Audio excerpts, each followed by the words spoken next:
अद्वितीय प्रभु येशू ख्रिस्टको नाउँमा तपाईहरु सबैजनालाई जय मसीह भन्न चाहन्छु र विशेष आज प्रभुको वचनलाई फेरि पनि तपाईहरुको अगाडि पस्किनलाई तयारी भइराखेको छु अनि यो समयमा मेरो अलिकति जिब्रोहरुमा पनि अलिकति घाउहरु निस्केर अप्ठ्यारो भइराखेको छ बोल्न र बीचमा बोल्दै जाँदा कतिवटा शब्दहरु सायद तपाईहरुले बुझ्न सक्नु भएन भने म क्षमा प्रार्थी छु तर यस्तो हुने छैन किनभने हाम्रो प्रभु गन्जागोलको प्रभु हुनुहुन्न उहाँले कुनै पनि कुरामा उहाँले हामीलाई दुविधामा पार्नुहुन्न आउनुहोस् हामी प्रार्थना गरौँ साथै प्रभुबाट हामी अनुग्रहलाई लियौँ जीवित दयालु परमेश्वर पिता प्रभु येशू ख्रीष्ट पवित्र आत्मा त्रिएक परमेश्वर बाबा हामी तपाईलाई धन्यवाद भन्छौं तपाई सनातन कालदेखि सनातनसम्म रहनुहुने परमेश्वर अनि तपाईको अद्भुत योजना भित्र हामी मानव जातिलाई पनि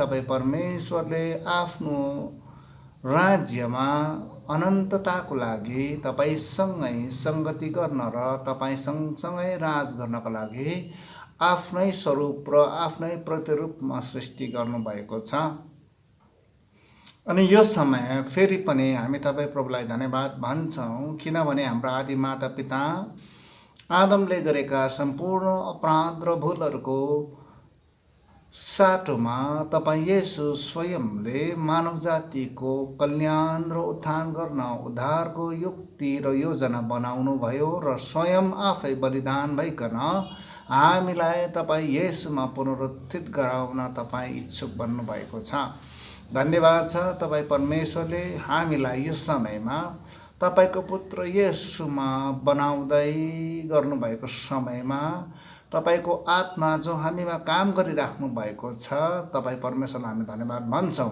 र विशेष यो जीवन तपाई प्रभुको हातमा समर्पण गर्दछौं हामी सुन्ने सुनाउने प्रत्येकको आत्मा प्राण शरीर तीनै क्षेत्रमा तपाई परमेश्वरले नै अनुग्रह गर्नुहोस् भन्ने तपाईसँग प्रार्थना गर्दै बिन्ती चाहन्छौं नासरतको येशूको नाममा आमेन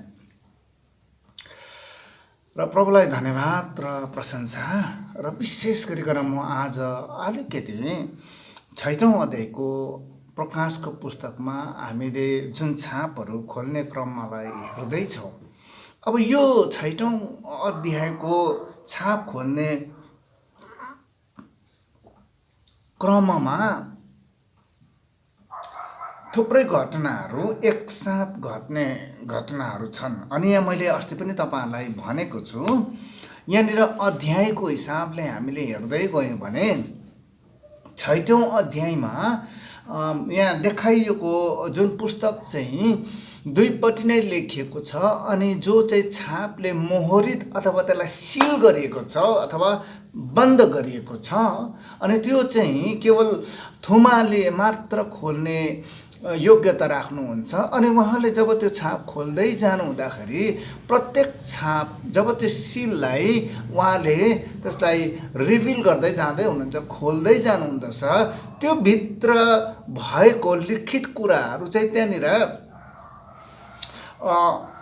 यूहन्ना सँग परमेश्वर प्रकाशित हुनु हुँदै गर्दाखेरि उहाँले भावी दिनको घटनाहरू त्यहाँ भित्र राख्नु भएको योजना प्रभुले देखाउँदै जाँदै हुनुहुन्छ तर अब यूहन्नाले जुन घटनालाई उहाँले दर्शनलाई देख्नु भएको छ उहाँले त्यसलाई जब लेख्नु भयो प्रत्येक घटनाको पछाडिको विवरणलाई उहाँले लिखित रूपमा लेख्दै जाँदाखेरि त्यो छाप खोलेको हिसाबमा त्यो भएको छैन यहाँ बाइबलमा राख्दाखेरि चाहिँ अघि उहाँले त त्यो छाप खोल्दै जाँदै गर्दाखेरि के घटना हुन्छ त्यो देख्दै हुनुहुन्छ उहाँले तर त्यसलाई लिखित रूपमा राख्दै जाँदाखेरि चाहिँ यो त्यो अनुसारले घटनाक्रममा यो बाइबलमा बसेको छैन 6औं अध्यायमा हामीले 7वटा छाप देख्छौं तर 6औं अध्यायमा जम्मै 7वटा छाप खोलिँदैन 8औं अध्यायमा गएर मात्रै 7औं छाप खोलिन्छ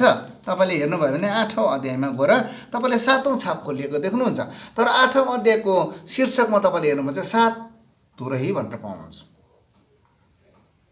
7औं छापमा चाहिँ के चाहिँ बन्द गरेर राखिएको छ त भन्दाखेरि चाहिँ त्यहाँ चाहिँ 7वटा तुरही बजाउन रेडी भएका स्वर्गदूतहरू छन्। अनि उहाँहरूले त्यो तुरही बजाउँदै जानुहुन्छ, एक एक गर्दै क्रमबद्ध तरिकामा उहाँहरूले बजाउँदै जानु हुँदाखेरि त्यो तुरही बज्दै जाँदा पनि त्यति बेला पनि केही घटनाहरू त्यहाँ घट्दै जान्छ।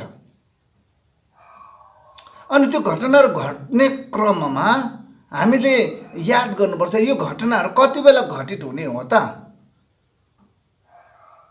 भनेर भन्दाखेरि चाहिँ त्यो घटना चाहिँ अब हामीले 6औं तुरही छापसम्म चाहिँ त्यहाँ एन्टिक्राइस्टको एक्टिभिटिजहरू हामी त्यहाँ देख्छौँ कि 6औं छापसम्म चाहिँ एन्टिक्राइस्ट अथवा ख्रिस्ट विरोधीका एक्टिभिटिजहरू अथवा त्यसको गतिविधिहरूलाई हामी त्यहाँनिर हामी देख्छौँ, त्यो लेखिएको कुरालाई हामी पाउँछौँ। अनि एन्टिक्राइस्टको गतिविधिहरू फेरि तपाईँले कहाँनिर देख्नुहुन्छ भन्दाखेरि चाहिँ 7 अध्यायभित्र तपाईँले देख्नुहुन्छ त्यहाँनिर। अनि त्यहाँदेखि आएर हामीले 9 अध्यायमा 10 अध्यायमा हामीले त्यहाँ हेर्दै जाँदै गर्दाखेरि त्यहाँ 12 अध्यायमा हेर्दै जाँदाखेरि चाहिँ 13 अध्यायमा त्यहाँ विभिन्न घटनाहरू त्यहाँ भइराखेको एट अ टाइम भइराखेको हुन्छ। एकपट्टि ख्रिस्ट अब एन्टिक्राइस्टले गर्ने आफ्नो एक्टिभिटिज गरिराखेको छ भने अब त्यो समयमा परमेश्वरले एन्टिक्राइस्टलाई त्यो अनुमति गरिराख्नु भएको छ। त्यो चाहिँ किन भनेर भन्दै गर्दाखेरि चाहिँ जब दोस्रो छाप खोलिनुभन्दा अगाडि प्रथम छापमा सेतो घोडामा आएको व्यक्तिलाई 3.5 वर्षको अवधि दिए पश्चातमा दोस्रो छाप खोलिँदै गर्दाको दोस्रो छापको 3.5 वर्ष चाहिँ त्यो समय चाहिँ छिटो छिटो घटना घट्ने क्रममा हो। अनि त्यसको बादमा 7औं जब छाप खोलिँदाखेरि चाहिँ त्यहाँनिर 7औं तुरही लिएको व्यक्ति अथवा स्वर्गदूतहरूलाई हामी त्यहाँ देख्दछौँ।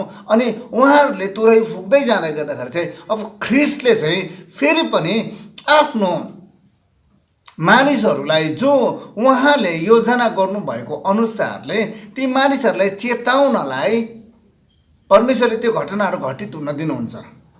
All the situations are permittable situations. तर त्यो हुँदै गर्दा पनि अब पवित्र आत्मा परमेश्वर मण्डलीसँगै स्वर्गतर्फ उचालिनु भएको कारणले गर्दाखेरि चाहिँ अब मानवता यस पृथ्वीबाट हराएर गएको कारणले गर्दाखेरि चाहिँ मानवभित्र एउटा क्रूरपनका कुराहरू दानव प्रवृत्ति प्रवेश भएको कारणले गर्दाखेरि अनि मानिसहरूले ईश्वरीय योजनालाई बुझ्न क्षमता आफै आफमा पनि हराइसकेको त्यहाँनिर अवस्था जस्तो त्यहाँनिर घटनाहरू हुनेछ। त्यो चाहिँ किन भन्दाखेरि चाहिँ मान्छेको आफ्नो चोइस थियो नि त। मान्छेले यी दिनहरूमा गरिराखेको चोइस छ। परमेश्वरले कहिले पनि कुनै पनि चाहे तपाईँले हेर्नुहोस् स्वर्गदूतलाई हेर्नुहोस् चाहे मानवलाई हेर्नुहोस् तपाईँले फ्री विल प्रभुबाट दिएको पाप पाउनुहुन्छ। स्वर्गमा कसरी पाप भयो त? लुसिफरले कसरी पाप गर्यो त? आदमको बगैँचामा आदमले कसरी पाप गर्यो त? के परमेश्वरलाई थाहा थिएन र? परमेश्वरले अन्य स्वर्गदूतहरू खटाएर त्यो मान्छेलाई पाप गर्न लुसिफरलाई पाप गर्नदेखि के प्रभुले रोक्न सक्नुहुन्थेन र? सक्नुहुन्थ्यो। तर यहाँ चोइसको कुरा छ नि त। अनि परमेश्वरले अन्तिम घडीसम्म पनि मानिसको आफ्नै स्वेच्छामा ईश्वरीय योजनामा प्रवेश गर्ने या नगर्ने भन्ने परमेश्वरले यहाँनिर अनुमति दिनुहुन्छ। अनि अर्को कुरा के छ भनेर भन्दाखेरि चाहिँ जसहरूले अथवा ती खसालिएका स्वर्गदूतहरूले परमेश्वरको विद्रोही गरेका छन् अनि तिनीहरूलाई पनि त्यो तिनीहरूले पाउनुपर्ने सजाय चाहिँ के हिसाबमा पाउनुपर्ने भनेर त्यसको पनि मापदण्डहरू त्यसलाई केही कुरामा मेसर गर्नुपर्ने हुन्छ, त्यसको रेकर्ड राख्नुपर्ने हुन्छ। सो तिनीहरूको दुष्ट्याइका कुराहरू तिनीहरूले अन्तिम पल्टको लागि पृथ्वीमा भएका मानवमाथि तिनीहरूले त्यसलाई प्रयोग गर्नुपर्ने हुन्छ ताकि त्यसैको आधारमा तिनीहरूको सजाय त्यही अनुसारको हुनपर्छ। नत्र त परमेश्वरको परमेश्वरत्व गडलीनेस द नेचर अफ गड चाहिँ के हुन्छ भन्दाखेरि चाहिँ परमेश्वरको ईश्वरतामाथि प्रश्न चिन्ह लाग्छ। अब परमेश्वर अद्वितीय हुनुहुन्छ। उहाँ अद्भुत योजना निकाल्ने परमेश्वर हुनुभएको कारणले गर्दाखेरि अद्भुत सृष्टिकर्ता हुनुहुन्छ। उहाँ सृष्टिले उहाँको योजनालाई बुझ्न गाह्रो छ, तर परमेश्वरलाई धन्यवाद भएको होस्, उहाँको आत्माले आज जो हामीमा बास गर्नुहुन्छ उहाँको रहस्यको कुराहरू हामीलाई उहाँको वचनद्वारा बुझ्न दिनुहुन्छ। आज धेरैजना इसाईहरूले परमेश्वरको जनहरूले पिता पुत्र पवित्र आत्मा त्रिएक परमेश्वरलाई त तीनवटा परमेश्वरको रूपमा देखिराखेको छ।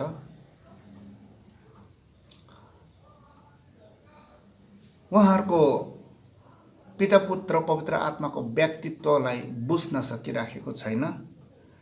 त्यही माथि अझै प्रकाशको पुस्तकमा हामीले हेऱ्यौँ भने त आउनेवाला ख्रिस्ट जो हुनुहुन्छ 19 अध्यायको 11 पदमा देखिँदै गरेको धेरैवटा राज मुकुटहरू लगाइएको देख्नुहुन्छ कि त्यो मुकुटमाथि मुकुट भनेर खाप खाप खाप गरेर मुकुट त्यो के मधेसमा त्यो हाँडीमा लेडिजहरूले टाउकोमा पानी बोकेको जस्तो मुकुटैमाथि मुकुट लगाएको हो र होइन नि?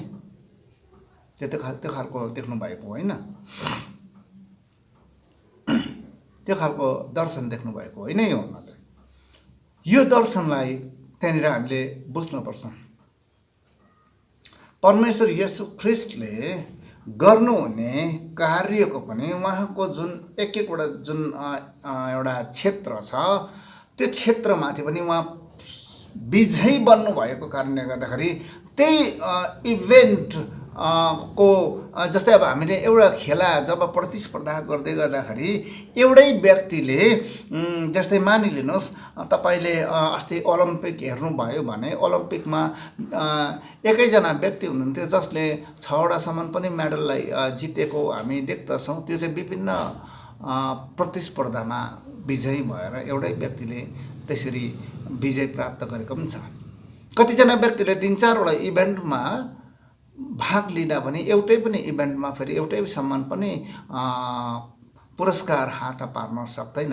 तर यहाँ हामी ख्रिस्टलाई देख्यौँ भने चाहिँ ख्रिस्टले चाहिँ विजय प्राप्त गर्नुभएको ख्रिस्ट जो विजय ख्रिस्ट हुनुहुन्छ उहाँसँग चाहिँ धेरै राज मुकुट दिएको छ, अर्थात् त्यो क्षेत्रमा उहाँको अब अधिपति राज्य छ भन्ने कुरा प्रमाणित ती मुकुटहरूले गर्दछ। अब हामी विशेष गरिकन प्रकाशको पुस्तकलाई जब हामीले हेर्दै गर्दाखेरि यहाँनिर 6 अध्यायको 5 र 6 पदमा हामीले देखिराखेको तेस्रो छापको बारेमा मैले प्रथम भाग पनि अनि दोस्रो भाग पनि तेस्रो छाप भनेर अनि तेस्रो छाप 2 भनेर पनि मैले तपाईहरुको अगाडि सन्देश दिइसकेको छु। त अझै अब यसमा आएर मैले तपाईहरुसँग केही कुरा भन्न छ अनि त्यो कुरा चाहिँ के हो भनेर भन्दै गर्दाखेरि चाहिँ अब यो समय चाहिँ यस्तो किसिमको समय हुनेछ। त्यो समय चाहिँ कस्तो समय हो भनेर भन्दै गर्दाखेरि चाहिँ बिजनेस माथि ह्याम्पर भएको अनि एकदमै महँगी बढेको अनि मानिसको लागि त्यो समय चाहिँ घाँस बाँसको लागि चाहिँ एकदमै कठिन परिस्थिति आउने स्थितिको समयको कुरा यहाँनिर देखा पर्दैछ। त अब यहाँ हामी 7 र 8 पदलाई अलिकति एकछिन हेरौँ। यहाँ 7 र 8 पदमा अब आउँदै गर्दाखेरि चाहिँ अब जब उहाँले चौथो छाप खोल्नुभयो तब चौथो जीवित जीवातले आऊ भनेको मैले सुने। यहाँ जब पनि छापलाई खोलिँदैछ, जब पनि छाप खोलिन्छ, त्यो छाप खोल्दाखेरि चाहिँ के हुन्छ त भनेर भन्दाखेरि चाहिँ यूहन्नालाई चाहिँ ती 4 जीवित जीवात मध्ये एक जीवित जीवातले चाहिँ आऊ भनेको हर्पल सुन्नुहुन्छ।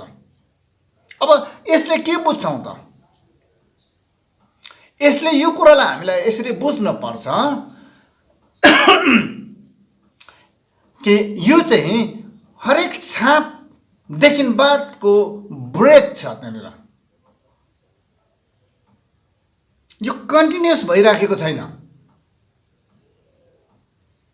एउटा घटना घटिसकेपछि यूहन्नाको स्थिति चाहिँ फेरि साम्य हुन्छन् अनि फेरि पनि परमेश्वरले अब दोस्रो छाप खोलिनुभन्दा अगाडि फेरि के घटना हुन्छ भनेर फेरि उहाँलाई आत्मामा फेरि पनि ती 4 जीवात्मध्ये एकले आऊ भनेर चाहिँ त्यो घटनालाई हेर्नको लागि बोलाइएको आत्मिक रूपमा हामी थाहा गर्नुपर्छ। तब चाहिँ मैले यहाँ भन्दै गरेको कुरा चाहिँ तपाईँहरूले बुझ्नुहुन्छ। हामी चाहिँ धेरैपल्ट के गर्छौँ भनेपछि त्यो शब्दहरूलाई हामी नेग्लेक्ट गरिदिन्छौँ अनि केवल हामी त्यो घटनालाई मात्रै हेर्ने कोसिस गर्छौँ। तर यहाँनिर चाहिँ गम्भीर घटना चाहिँ यो छ, 4 जीवित जीवात्मा प्रत्येकपल्ट नै यूहन्नालाई आऊ आऊ आऊ आऊ भन्नु मतलब कहाँ गएको थियो यूहन्ना? यूहन्ना कहाँ जानुभएको थियो? यूहन्ना त ती पत्मसको टापुमै हुनुहुन्छ।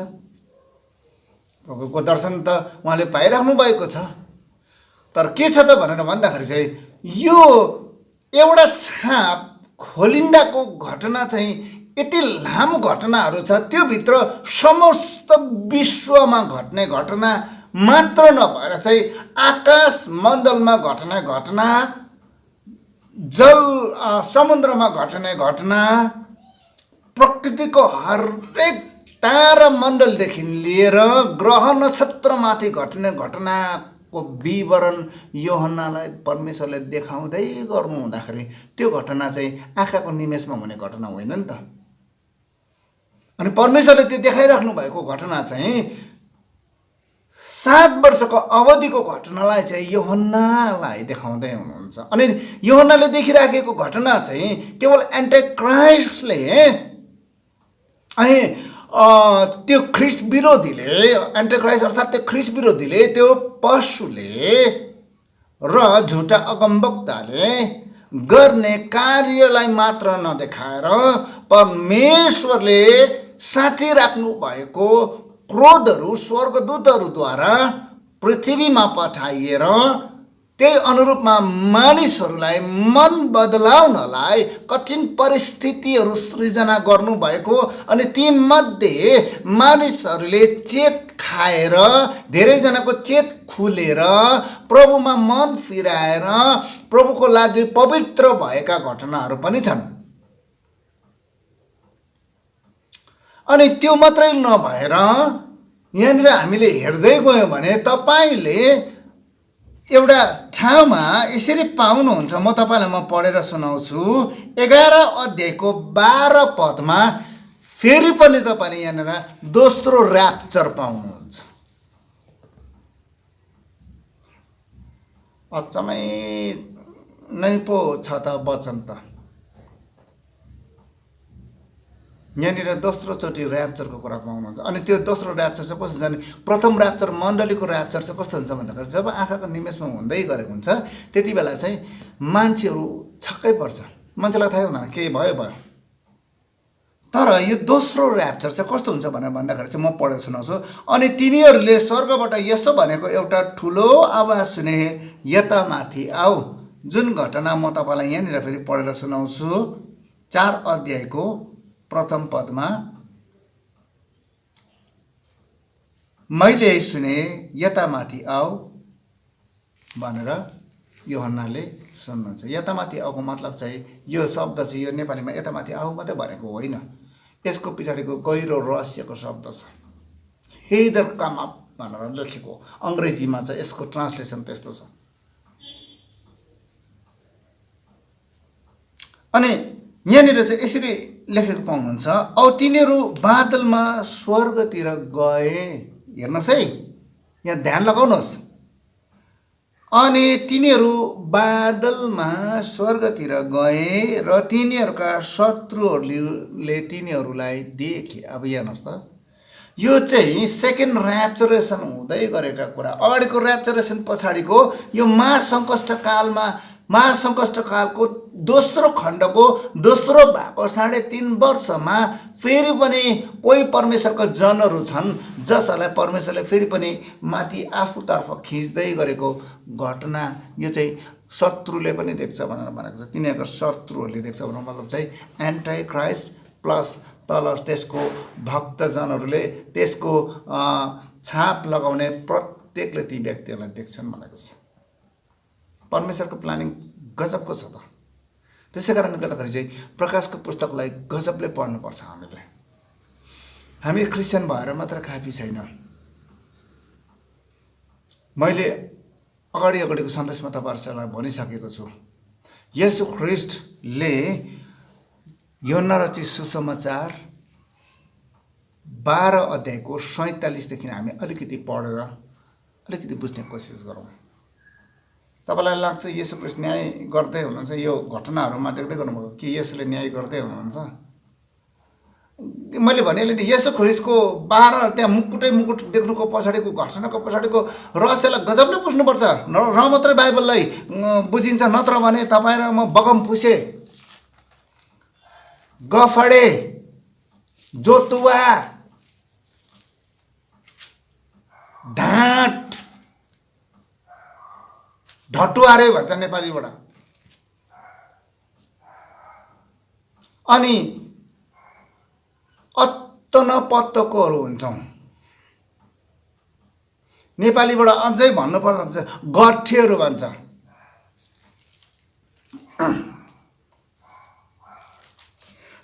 गठे विश्वासीहरू धेरै छन्।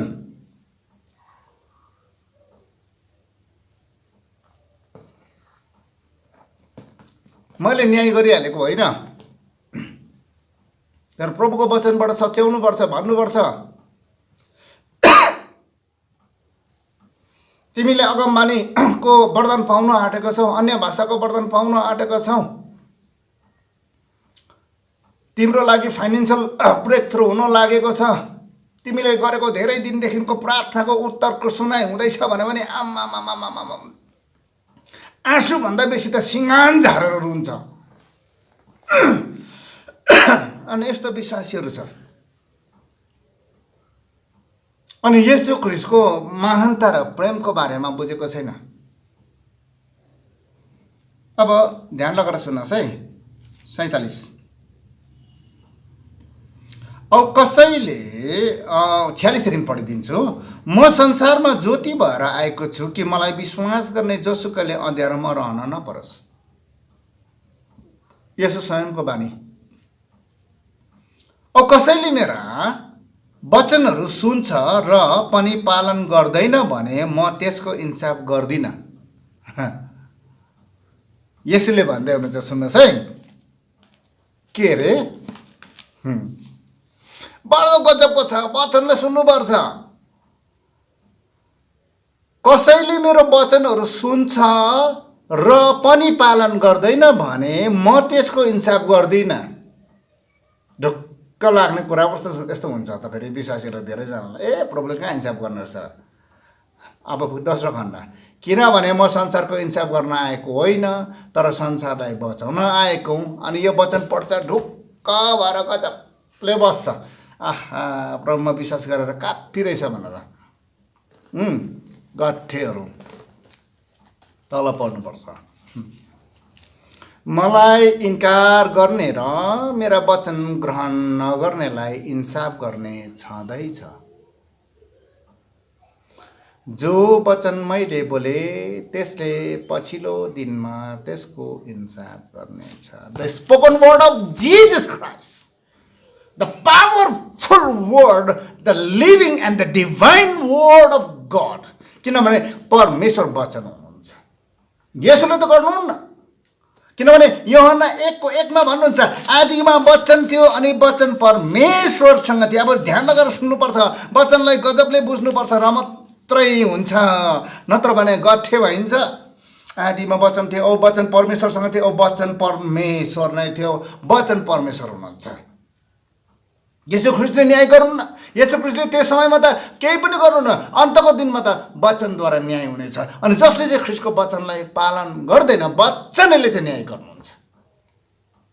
किनभने यहाँनिर यसरी लेखेको छ 1:14मा, अनि वचन देह हुन आयो र हाम्रो बीचमा अनुग्रह र सत्यले पूर्ण भई बास गर्यो, जो हामीले उहाँको महिमा पिताबाट आउनुभएको एक्लो पुत्र जस्तो महिमा देख्यौँ। यसो वचन चाहिँ जो चाहिँ देह भएर आउनुभयो भने चाहिँ उहाँको देहमा गर्नुपर्ने कार्य चाहिँ उहाँले चाहिँ मानिसको उद्धार गर्नको लागि उहाँ आउनुभएको। To shed the blood to free man from the iniquities and all the sins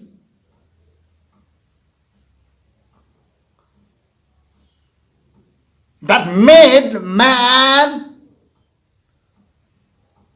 lost in his iniquities.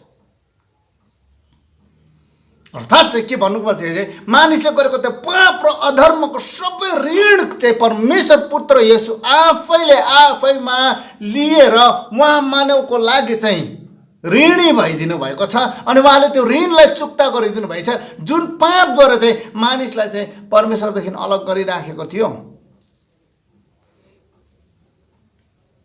देह चाहिँ उहाँ त्यसरी हुन आउनु भएको छ तर त्यसको साथसाथै उहाँले केही वचन बोल्नु भएको छ अनि त्यो वचनहरु चाहिँ दिव्य वाणी हुन् परमेश्वरको वचन छ that word is the divine word त्यो तपाईले मैले बोलेको जस्तो बगम फुसे कुरा होइन त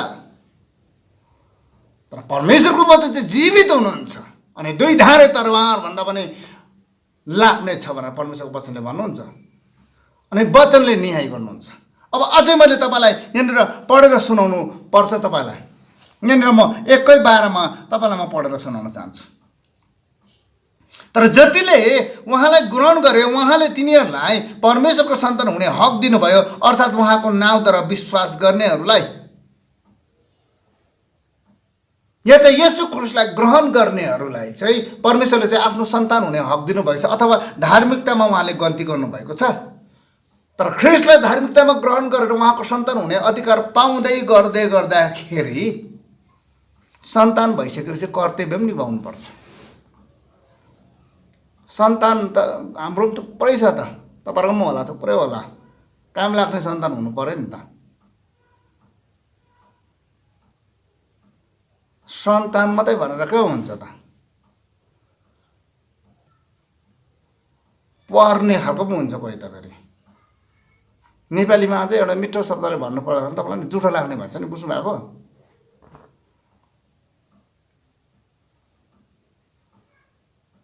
तल्लो घरको मगर दाजु छ माथिल्लो घरको गुरुङ दाजु छ गुरुङ दाजु मर्यो भन्ने तल्लो घरको मगर दाजुले विश्वास चाहिँ मान्छ जुठो चाहिँ बार्दैन दाजु नै भनेर सम्बोधन गरेको हुन्छ बुझ्नु हुँदैछ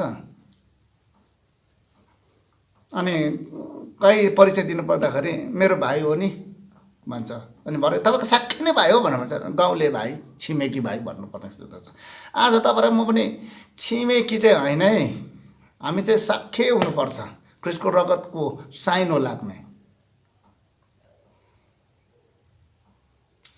परमेश्वरको वचनले मैले तपाईलाई भनेले इन्साफ गर्नुहुन्छ भनेर यसले भन्नुहुन्छ म इन्साफ गर्नलाई आइन तर कसले गर्नुहुन्छ अरे छाड्दै हुनुहुन्छ अनि उहाँले के भन्दै हुनुहुन्छ 12 को मैले यहाँनिर पढ्दै गर्दाखेरि फेरि पनि म पढ्छु 48 मा फेरि यूहन्ना रचित सुसमाचार 12 को 48 मा मैले पढ्नु पर्छ मलाई इन्कार गर्ने र मेरो वचन ग्रहण नगर्नेलाई इन्साफ गर्ने छँदैछ जो मेरो वचन मैले बोले त्यसैले पछिल्लो दिनमा त्यसको इन्साफ गर्नेछ अर्थात् परमेश्वरको वचनले इन्साफ गर्नेछ भनेर अनि तपाईहरु मैले याद गर्नुपर्छ अब यहाँनिर पछाडी आएर हामीले 19 अध्यायमा एकछिन आउनु पर्दाखेरि यहाँनिर यसरी लेखिएको रहेछ 13 पदमा उहाँले रगत चोपिएको पोशाक पहिरिनु भएको रहेछ र उहाँको नाम परमेश्वरको वचन भन्दो रहेछ उहाँले किन रगत चोपिएको वस्त्र पहिरिनु भएको छ यो रगत चोपिएको वस्त्र चाहिँ किन पहिरिनु भएको छ त यसको बारेमा तपाईले अर्थलाई खोल्नु बुझ्नु पर्छ भने चाहिँ यसैया 63 को 2 पदमा जानुपर्छ यसैया अगम वक्ताद्वारा परमेश्वर यसैले पनि दर्शन देख्दै गर्दाखेरि त्यस्तै प्रकारको देख्नु भएको छ अनि म तपाईको लागि म पढेर सुनाइदिन चाहन्छु यसैया 63 को 2 मा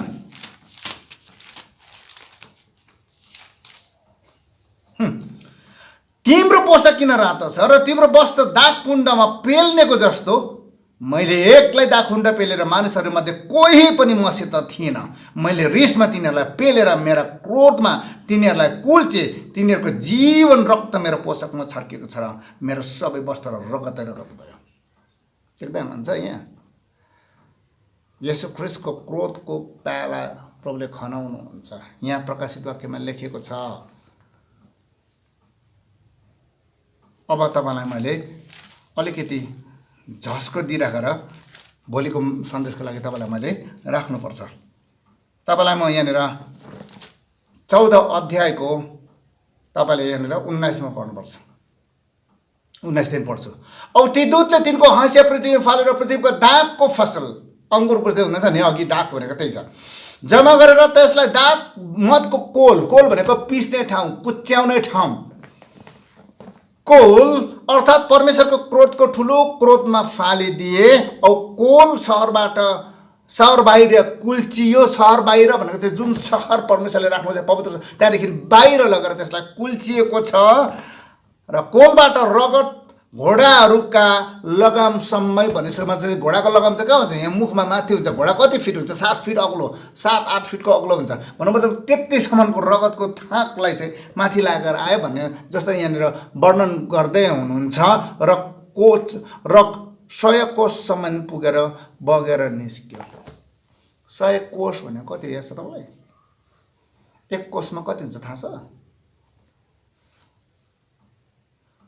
यहाँनिर प्रत्येक मेजरमेन्ट, किलोमिटरको कुरा गरेको छैन, यहाँ पुरानो मेजरमेन्टको कुरा हुँदैछ। यहाँनिर तपाईँले सेरको कुरा पाउनुहुन्छ, कोसको कुरा पाउनुहुन्छ, माइलको कुरा पाउनुहुन्छ। अनि यो सबै मेजरिङ हामीले यो विषयहरूलाई, म्याथमेटिकल यो टर्म्सहरू हो, यो गणितको विषयको यो विशेष कुनै नापजोकसँग सम्बन्धित कुराहरू छ।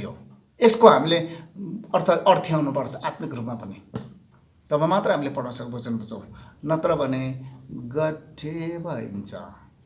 आजको वचनले तपाईँहरूलाई अलिकति झकझकाएको छ, म विश्वास गर्छु। तपाईँहरूले वचन पर्खेर बस्नुहोस्। अझै परमेश्वरले गजबले वचन दिनुहुन्छ अनि हामी त्यो वचन हामी सुन्ने नै छन्। सबैजनालाई जय मसीह।